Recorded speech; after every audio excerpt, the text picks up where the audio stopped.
I had to make a change in my life. You know, I was at an all-time low, and I wasn't going anywhere, and I was exactly what everybody said I was going to be, which was nothing.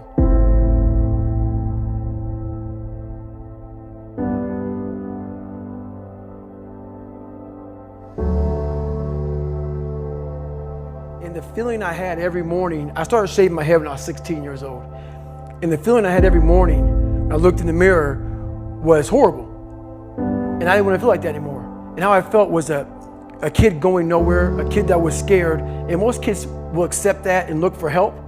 But the best thing that happened to me, no one helped me. Success, duty, obligation, responsibility. If you approach it any other way, which most people are, most people think, well, I'll be successful if the economy works. I'll be successful if something happens. I'll be successful if I win the lottery ticket. Look, you're not going to be successful if you don't demand it. If you literally don't stake a claim to it and say, this is mine, it's in part, you're not going to have it, I promise you. I know, I'm telling you from experience. I spent the first 25 years of my life like a spectator, watching other people get successful and then wondering why I wasn't. Success is your duty. It is your obligation and your responsibility. Not only is it possible and necessary, and it's you to live your dream, to make this greatness that you have within you become a reality, but what I've come to appreciate when you're working on changing your life, changing some bad habit, getting out of addictive situations or relationships, or working to build a dream or making a difference in our society, or learning something that's very challenging. Here's what I realize, ladies and gentlemen. It's hard. Easy is not an option. It's hard living. Life is hard. You will go through things, and while you're going through them, you can't understand why it's happening to you.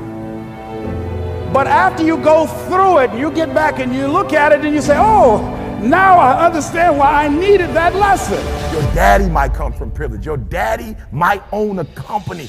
You might come from privilege. You might have a father that can give you everything your little heart desires, but you will not outwork me. Why? Because I realize that the bigger the dream, and I need you to see who I have up there. Notice when I said beast mode now, I'm not talking about the lion. When I talk about beast mode now, I'm talking about the ant that's very small, but that can probably lift 100 times his weight. I'm saying that some of you in this room, you might not be a lion yet. Some of you in this room, you might be an ant. You might have small beginnings. You might not have a lot of money. You might not have a lot of resources, but there's no excuse. You said, E.T., I'm not that lion. You might be the ant, and the ant has very little, but he's determined. He's strong. He has a dream and a goal, and he'll do whatever it takes. And I need you to understand that the bigger your dream is, the earlier you're going to have to get up.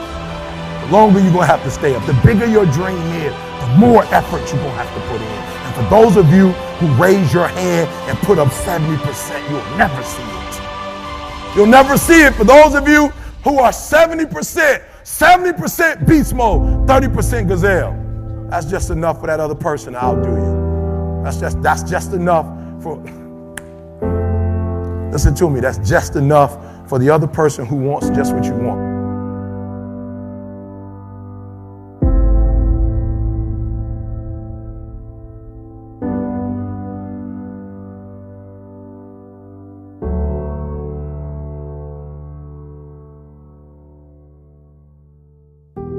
I had to convince myself that I'm gonna make it, you know, regardless of how people felt at that time. And what it does is it makes you feel like, well, it made me feel like there's gonna be points that people are gonna mistake my confidence for arrogance, because they don't understand the process I went through.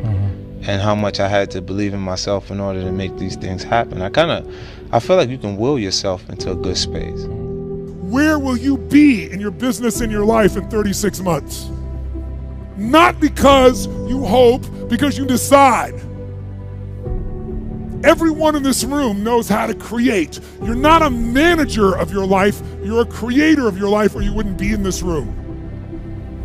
How do you create your life? You get hungry for something, don't you? Who has done something in your life that once seemed difficult or impossible, and now it's part of your life? Who's got something in your life in this area? Say I. How did you do it? You created it. You decided there's something you wanted so bad that you unleashed all your desire. You became obsessed with it. If it was a business or a car or a relationship or a transformation in your body, if there's something you once envisioned and now it's real, it's because you didn't just envision it, you brought so much emotion to it that now it's in your life. It was once a dream, it was once a goal, and now it's in your life.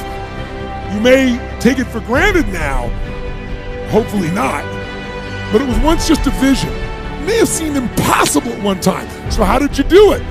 You started with a concrete vision of what you wanted, and you focused on it continuously, didn't you? Wherever focus goes, energy flows. You envisioned something, you got clear about it, and then you started thinking about all the reasons why you wanted it. You got excited about it. So this is what's next for me now. But it's anger that has informed kind of my life, and unflatteringly a sense of vengeance. Every damn person who said I wouldn't be anything, I'm crushing them every day. And I wish them no ill. I just wish to shine brighter, and if it burns my body to a crisp, I'm happy to go right now. Now here's something else. You must be positive. See, a lot of people, when things don't happen when they want it to happen, they become negative, and they turn out and start projecting a lot of negative energy. No, you've got to make a conscious, deliberate, determined effort to be positive.